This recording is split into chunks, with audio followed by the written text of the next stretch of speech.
Ketemu lagi di cerita Via. Pada video kali ini, aku akan bahas tentang kasus yang menurutku sangat aneh. Karena masalah yang sepele, nyawa sepupu melayang. Tapi sebelum masuk ke bagian pembahasan, buat kalian yang baru saja bergabung di channel ini, jangan lupa untuk subscribe, like, komen, dan share.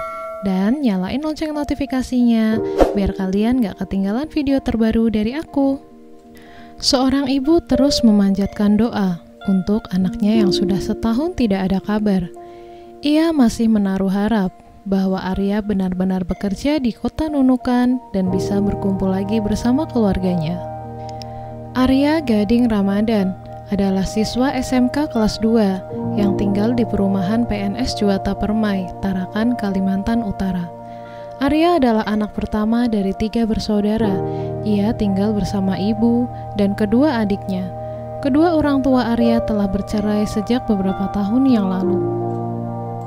Arya dikenal anak yang tidak mudah terpengaruh dengan pergaulan bebas, pendiam, dan patuh kepada orang tuanya. Bisa dikatakan bahwa Arya hidupnya lurus-lurus saja. Kenakalan Arya juga tergolong biasa saja, hanya bermain game online hingga lupa waktu. Walaupun Arya masih sekolah, tetapi Arya sudah mempunyai penghasilan sendiri karena Arya sering membantu ibunya mengurus ternak ayam milik keluarganya. Arya sering dimarahi ibunya karena main game online tidak tahu waktu. Walaupun sering dimarahi, Arya tidak pernah melawan kepada ibunya. Ia hanya diam dan menurut dengan perkataan ibunya. Sempat beberapa kali Arya marah. Ia lebih memilih untuk diam dan meninggalkan rumah untuk menenangkan diri. Tapi tidak begitu lama, hanya sekitar 2-3 hari saja. Setelah itu, dia kembali ke rumah dan meminta maaf kepada ibunya. Arya juga dekat dengan sepupunya yang bernama Edi. Ia tinggal di daerah Tarakan. Edi sudah memiliki keluarga kecil. Edi adalah orang yang problematik dan sering mempunyai masalah dengan orang-orang sekitar. Edi memiliki sifat temperamen yang membuat ia gampang tersulut emosi. Edi juga memiliki hobi bermain judi online. Namun sayangnya Edi selalu kalah. Hal itu yang membuat uang yang seharusnya digunakan untuk kebutuhan sehari-hari selalu habis untuk depo judi online. Istri Edi juga nurut-nurut saja melihat kelakuan suaminya seperti itu. Edi sering membohongi Arya masalah uang, karena Arya juga memiliki penghasilan sendiri dari membantu mengurus ternak ayam. Edi sering meminjam uang kepada Arya dengan alasan untuk membeli beras dan susu anaknya. Arya yang tidak tega mendengarnya, lalu meminjamkan uangnya kepada Edi. Pada tahun 2021, orang tua Edi memberikan modal sebesar 200 juta untuk usaha ternak kepiting agar Edi mempunyai penghasilan untuk mencukupi kebutuhan keluarganya. Tetapi Edi yang sudah kecanduan dengan judi online, akhirnya uang tersebut digunakan untuk bermain judi online. Maksud Edi agar uangnya menjadi berlipat ganda, tetapi bukannya berlipat ganda, uang tersebut malah habis karena kekalahan Edi dalam judi online tersebut. Bapaknya kemudian menanyakan uang modal yang ia berikan kepada Edi. Edi menjawab belum siap dan belum sempat jika mengurus usaha tersebut. Di sini Edi mulai pusing untuk mengembalikan uang 200 juta yang telah ia habiskan untuk judi online. Di waktu yang sama, pada bulan April 2021, pada saat itu Arya keasikan main game online hingga lupa waktu. Hal itu membuat ibunya jengkel dan menyita HP Arya agar Arya tidak kecanduan game online. Dan karena itulah Arya marah dan pergi meninggalkan rumah untuk menenangkan dirinya. Seminggu kemudian bapaknya Edi mengetahui bahwa uang modal yang ia berikan sejumlah 200 juta itu telah habis dan bibit kepiting belum dibelikan. Hal ini membuatnya marah dan kemudian Edi diusir dari rumah orang tuanya. Akhirnya Edi dan istrinya mengontrak rumah yang berada tak jauh dari sekitar daerahnya. Beberapa hari setelah pindah, Edi mendengar kabar bahwa orang tua Arya sedang mencari Arya. Karena Arya tidak pulang ke rumah seminggu lebih, yang menurut orang tuanya itu sudah tidak wajar, karena biasanya Arya pergi dari rumah hanya sekitar 3-4 hari. Ayah dan ibunya Arya yang sudah bercerai kemudian bersatu kembali untuk mencari Arya yang sudah seminggu lebih tidak pulang ke rumah. Orang tua Arya sudah mendatangi semua teman Arya dan kata teman-temannya juga tidak melihat Arya sejak seminggu yang lalu. Ibunya sudah mengecek Arya di kandang ternaknya, yang biasanya kalau Arya sedang galau atau punya masalah dengan ibunya, Arya menginap di kandang ternak tersebut. Sesampainya di kandang, ibunya juga tidak menemukan Arya. Tetapi sang ibu heran ketika melihat gubuk di samping kandang itu terbuka, karena biasanya gubuk itu terkunci. Dan kondisi pintu itu sudah rusak, seperti ada yang membobol. Melihat itu, ibunya memiliki firasat buruk tentang Arya, sampai-sampai ibunya mengecek ke sekitar kandang dan di sekitar ladang nanas. Tetapi ibu Arya tidak menemukan apapun. Sehari kemudian, ibu Arya menelpon Edi, karena mungkin Edi mengetahui di mana keberadaan Arya, karena memang mereka adalah sepupu yang sangat dekat. Tapi ketika ditelepon, Edi mengaku kalau sempat mengobrol dengan Arya dan menjelaskan bahwa Arya bekerja di kota Nunukan, di mana orang-orang sekitar biasanya kerja merantau di kota tersebut, karena kotanya berada di perbatasan Indonesia dengan Malaysia. Edi berusaha menenangkan ibunya Arya. Edi mengatakan Arya tidak mau melanjutkan sekolahnya lagi.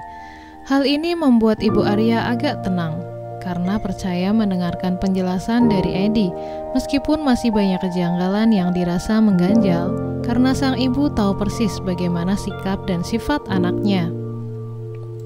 Setelah dipikir-pikir dan menyadari ada keanehan dengan pernyataan Edi, karena ibunya merasa tidak mungkin jika anaknya pergi bekerja tanpa membawa pakaian dan HP. Dari sinilah ibunya menaruh curiga pada Edi, karena saat ini HP Arya sedang disita ibunya. Sampai-sampai ibu Arya mencari tahu apakah Edi dan Arya mempunyai masalah pribadi dengan cara menelpon Edi dan bertanya nomor telepon Arya. Edi pun mengaku sudah menghapus nomornya karena HP-nya error. Mendengar pernyataan tersebut, ibu Arya marah kepada Edi, karena bagaimana bisa di saat Arya hilang malah Edi menghapus nomor Arya. Sejak kejadian itulah orang tua Arya mulai curiga kepada Edi, karena gelagatnya itu selalu aneh ketika ditanya mengenai Arya. Setahun kemudian sang ibu terus berdoa agar anaknya segera ditemukan, dan sampai pada akhirnya seakan-akan doa sang ibu dikabulkan. Mulai ada secercah petunjuk mengenai sang anak yang hilang setahun silam. Pada saat itu, Edi yang memang orangnya problematik dan suka membuat masalah dengan orang di sekitar, selalu mengancam akan menghabisi orang-orang yang berani melawannya, karena Edi juga berkoar-koar pernah menghabisi seseorang. Bukan hanya ke satu orang, Edi mengancam ke semua orang. Ia bahkan berkoar-koar dengan bangganya bahwa pernah menghabisi nyawa seseorang. Dengan cara Edi yang berkoar-koar seperti ini, warga sekitar mulai curiga kepada Edi dan mengaitkan pernyataan Edi dengan menghilangnya Arya. Pada saat itu, kabar menghilangnya Arya sudah tersebar ke seluruh daerah yang mereka tinggali. Kabar menghilangnya Arya pun masih menjadi misteri. Warga pun curiga bahwa Edi adalah dalang dari menghilangnya Arya. Kabar tersebut terdengar oleh keluarga Arya, yang sejak awal kejadian menghilangnya Arya sudah menaruh curiga kepada Edi. Pada tanggal 28 November 2022, orang tua Arya melapor ke polisi bahwa anaknya telah menghilang sejak setahun yang lalu, dan memberikan keterangan kecurigaannya terhadap Edi yang diyakini sebagai pelaku atas menghilangnya Arya. Warga sekitar siap menjadi saksi bahwa Edi menyatakan pernah menghabisi nyawa seseorang jika diperlukan. Dari laporan tersebut, polisi mulai melakukan penyelidikan dan mendatangi rumah Edi untuk dimintai keterangan terkait informasi bahwa dirinya pernah menghabisi nyawa seseorang. Setelah mendatangi rumah dan menginterogasi Edi, jawaban Edi semakin tidak jelas. Polisi semakin mendesaknya, dan akhirnya Edi pun mengaku bahwa dia telah menghabisi nyawa sepupunya tersebut. Ia menyampaikan beberapa keterangan bahwa ia dibantu oleh istri dan satu orang temannya untuk melancarkan aksinya tersebut.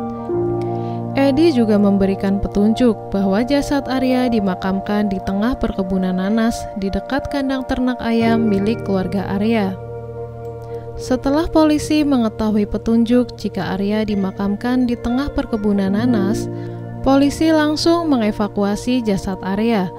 Setelah selesai mengevakuasi jasad Arya yang sudah tinggal tulang belulang, disitulah tangis histeris dari sang ibu Arya, mengetahui bahwa Arya telah meninggalkannya. Kecurigaan keluarga Arya terhadap Edi akhirnya terbukti. Pada saat mengetahui pelakunya adalah sepupunya sendiri, keluarga Arya sangat terpukul. Arya ini terkenal baik dan tidak pernah neko-neko, malah dihabisi oleh sepupunya sendiri. Kejadian itu bermula ketika Edi mulai bingung dengan uang modal usaha 200 juta yang telah ia habiskan untuk judi. Setelah buntu memutar otak bagaimana caranya agar uang 200 juta itu bisa dikembalikan, akhirnya Edi dan istrinya Aprilia menyusun rencana untuk menculik sepupunya, yaitu Arya Gading Ramadan. Mereka meminta bantuan kepada teman Edi, yaitu Mandy, untuk membantu proses pengambilan video untuk meminta tebusan kepada keluarganya Arya.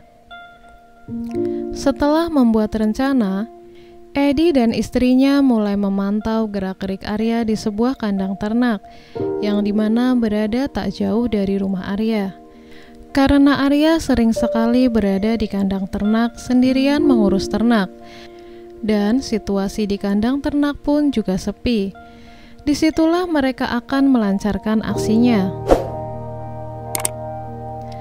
Saat itu karena HP Arya sedang disita ibunya, Arya meninggalkan rumah. Rencananya Arya ingin pergi ke rumah temannya, tetapi pada saat sampai di kandang ternaknya, Arya melihat Edi dan April yang berada di sana. Kemudian Arya dipanggil oleh mereka. Arya pun menghampiri mereka tanpa menaruh curiga, karena memang Edi dan sepupunya. Sesampainya Arya di dekat Edi langsung menodongkan sajam yang membuat Arya kaget dan heran. Edi mengancam Arya akan menusuknya jika Arya berteriak. Arya hanya bisa diam dan ketakutan. Akhirnya mereka menuju gubuk yang tidak jauh dari kandang ternak untuk menyembunyikannya. Gubuknya terkunci, membuat Edi kesulitan untuk membuka gubuk tersebut. Akhirnya ia membobol kunci gubuk tersebut. Arya diikat menggunakan tali, tetapi karena tali yang digunakan untuk mengikat Arya masih kurang, akhirnya Aprilia pergi ke warung untuk membeli tali tambahan. Pada saat Aprilia pergi membeli tali, Arya meronta-ronta dan berteriak minta tolong, tetapi tidak ada yang mendengar. Karena panik, akhirnya Edi menganiaya Arya sampai lemas dan terus mengancam Arya akan menusuk jika terus berteriak. Setelah Aprilia kembali dan membawa talinya, kemudian Arya diikat rapat-rapat sampai Arya tidak bisa bergerak. Kemudian Edi menelpon temannya yang bernama Mandy, yang siap membantu Edi untuk melancarkan aksinya. Mandy adalah pria berusia 45 tahun. Setelah Mandy datang, mereka langsung berdiskusi bagaimana skenario selanjutnya. Dan kemudian si Mandy merekam Arya sambil meminta tebusan kepada keluarga Arya. sempat mengalami kesulitan dalam pengambilan video tersebut karena Arya terus-terusan berteriak. Karena semua panik akibat teriakan Arya, Edi pun emosi dan menusuk kaki Arya menggunakan sajam yang dibawanya. Hal itu justru membuat teriakan Arya semakin kencang karena kesakitan. Situasinya sudah tidak karuan karena mereka bertiga semakin panik, sampai-sampai ingin menyudahinya saja dan ditinggal begitu saja daripada ketahuan. Tetapi Mandy menyarankan ke Edi agar Arya dieksekusi saja sekarang. Daripada nanti ketika Arya lepas, Arya bisa melaporkan mereka ke polisi dan mereka bisa masuk penjara. Kemudian Edi menyetujuinya dan mengeksekusi Arya dengan cara menusukkan sajam ke dada kiri Arya, sampai pada akhirnya Arya menghembuskan nafas terakhirnya. Mereka kemudian membersihkan gubuk tersebut agar kembali seperti semula. Kemudian mereka juga menggali lubang untuk menguburkan Arya di tengah perkebunan nanas yang letaknya tidak jauh dari kandang ternak tersebut. Setelah lubang galian siap, tubuh Arya yang sudah dibalut dengan terpal lalu dikuburkan. Tubuh Arya dibalut dengan terpal agar baunya tidak menyengat. Setelah berhasil menguburkan Arya dan menyamarkan bekas galiannya, mereka pun kembali ke rumah masing-masing tanpa hasil apapun, dan bisa dikatakan rencana mereka gagal. Rencana mereka untuk meminta tembusan gagal dan malah menimbulkan masalah baru, yang membuat Edi dan istrinya ketakutan. Kalau misal kejadian yang mereka alami terbongkar, mereka akan dijebloskan ke penjara. Akhirnya Edi dan istrinya ditahan di kantor polisi, sedangkan Mandy statusnya masih buronan. Setelah polisi melakukan pencarian, akhirnya Mandy ditemukan di penjara karena kasus narkoba di Kota Berau, Kalimantan Timur. Mandy mendapatkan vonis hukuman seumur hidup, dan Aprilia, istri Edi, juga mendapatkan vonis hukuman penjara seumur hidup. Sedangkan Edi dijatuhi hukuman mati karena dianggap dalang dan otak dari aksinya tersebut. Kasus pun berakhir.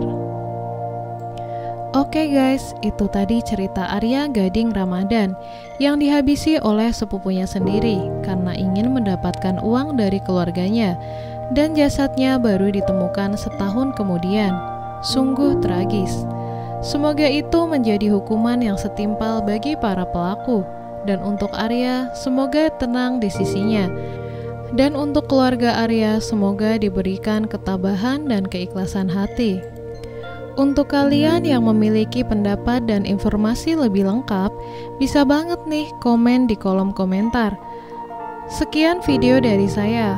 Kalau kalian suka video ini, jangan lupa like, komen, dan subscribe. Terima kasih kawan-kawan yang sudah menonton sampai akhir video. Semoga harimu menyenangkan dan sampai jumpa di kasus berikutnya.